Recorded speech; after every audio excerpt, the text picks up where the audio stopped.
안녕하십니까. 김정구 GTV입니다. 미국과 이란의 협상이 결렬되자 미국은 호르무즈 해협 역봉쇄를 했죠. 이란에 왕래하는 모든 선박을 납포하겠다 이렇게 경고를 했는데요. 그래서 호르무즈 해협 미국 봉쇄가 13일 오후 11시를 기해서 발효돼서 지금까지 계속되고 있습니다. 페르시아만과 오만만을 포함한 이란 항구 및 연안 지역에 입출항하는 모든 선박들에게 적용된다고 밝혔죠. 미군 고위 당국자는 이번 작전을 위해서 15척의 군함이 배치됐다고 13일 월스트리트 저널이 전했습니다. 지난 19일에는 결국 사건 하나가 터졌죠. 미국의 해상 봉쇄를 뚫고 이란 남부 항구로 향하던 대형 컨테이너선 배 이름이 투스카호입니다. 강제 납포됐습니다. 미군은 6시간에 걸쳐서 경고를 했는데 멈추지 않았기 때문에 사격을 통해서 추진 장치를 무력화해서 제31 해병 원정대 대원들이 승선해서 선박을 장악했습니다. 미국은 이 선박을 전리품으로 취급할 것이라고 알려졌는데요. 투스카호는 2020년 미국의 재무부의 제재 대상에 올랐던 선박입니다. 지금 미국 이란 2차 협상이 파키스탄 이슬라마바드에서 진행되고 있죠. 현재 휴전 시한 만료가 임박한 상황인데요. 아직까지 이란이 공식적으로 대표단을 보내지 않고 있다 이렇게 발표하고 있습니다. 협상 개최 여부는 불확실한 상태라고 볼 수 있죠. 원래 2주 휴전이죠. 2주 휴전 시한은 21일에 끝납니다. 그런데 지난 17일 기자들에게 트럼프 대통령은 마감 시한이 22일 저녁까지라고 말해서 사실상 시한은 하루 늘린 상태라 이렇게 볼 수 있습니다. 트럼프 대통령은 다만 봉쇄가 유지되면 불행하게도 우리는 다시 폭탄을 투하해야 한다.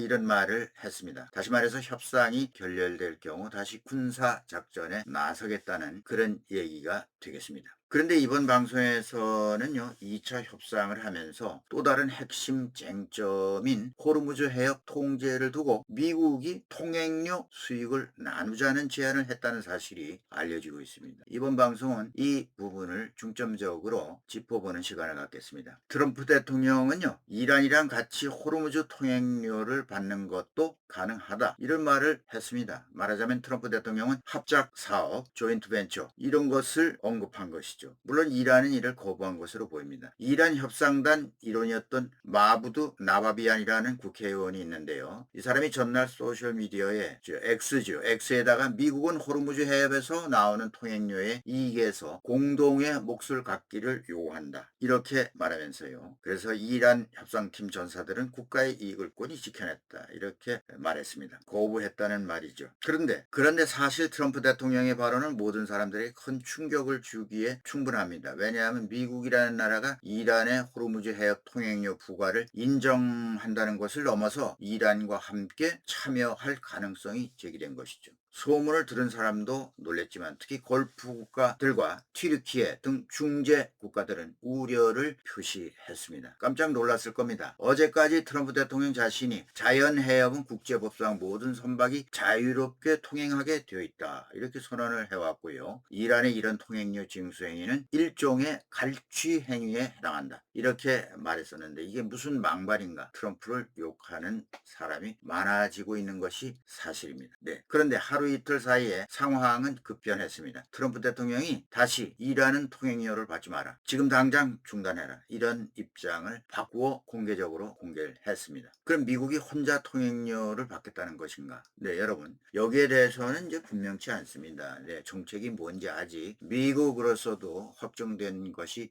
아니고요. 지금 어떤 상황인지는 통행료와 관련해서는 알 수가 없습니다. 트럼프 대통령이 왜 이렇게 왔다 갔다 하는가? 네, 그 이유는 있습니다. 우선 첫 번째로 호르무즈 해협은 대통령 자신이 말했듯이 사실상 국제 해협이죠. 마음대로 통행료를 받으면 해상 질서가 하루아침에 무너져 내립니다. 너도 나도 해협을 끼고 있는 나라가 뒤따를 게 아닙니까? 이렇게 되면 바다 통행료라고 하는 시대가 열릴 수 있다? 이런 얘기입니다. 예를 들어 우리나라도 대한해협에서 지나가는 배에 통행료를 받겠다. 한일 공동으로 통행료를 받는다. 뭐 이런 얘기가 나올 수도 있습니다. 이건 말이 안 되는 거죠. 두 번째는 미국 내부의 반발입니다. 통행료라는 게 이란이 돈을 벌게 해주는 꼴이 된다는 거죠. 또 동맹국들은 물론 반대입니다. 그런데 트럼프 대통령은 통행료를 던져놓고 협상 카드로 만들겠다는 것이 아닌가.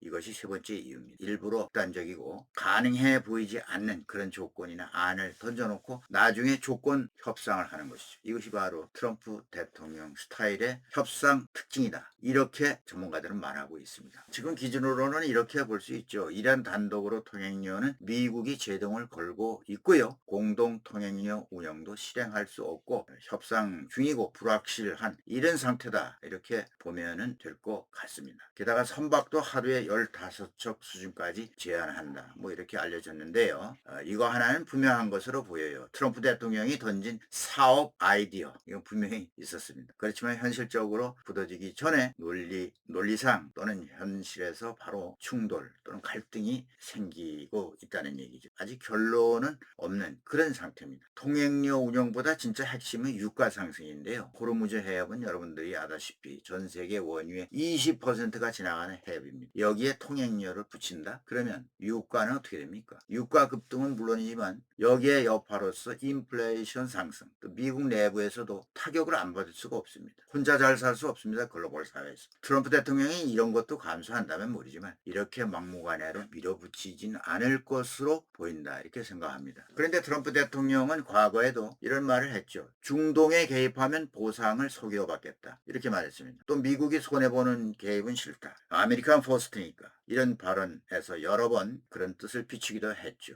트럼프 대통령에게는 호르무즈 해협은 돈 플러스 협상 레버리지 이렇게 이용하겠다는 것이고 그러자니 이란을 완전히 적으로 돌리기보다는 고려 대상으로 보는 시각이 있다. 그런 얘기입니다. 이란의 입장은 통행료를 받게 된다면 돈이 되는 일이니 싫어할 이유가 없겠죠. 그런데 미국이 같이 먹는다. 그러면 절대 싫어할 것이고요. 공동관리도 정치적으로 매우 불안정한 상태에서 불가능해 보일 수 있습니다. 그런데 여기서 가능해 보이는 시나리오도 있다고 좀 생각해 볼 수 있습니다. 통행료 카드라고 하는 것은 앞서 말씀드린 대로 통행료를 이용해서 이란을 압박해서 협상 조건을 일단 얻어내는 카드로 사용하겠다는 그런 시나리오가 상당한 그 비중을 갖고 있고요. 두 번째 시나리오는 제한적이지만 안전비용 또는 호위비용 뭐 이런 형태로 통행료라고 하지 않고 통행료처럼 보이지만 이름을 바꾸어서 다르게 운영하는 그런 방법도 아마 있을 것으로 생각이 됩니다. 세 번째는 불가능한 시나리오죠. 공동징수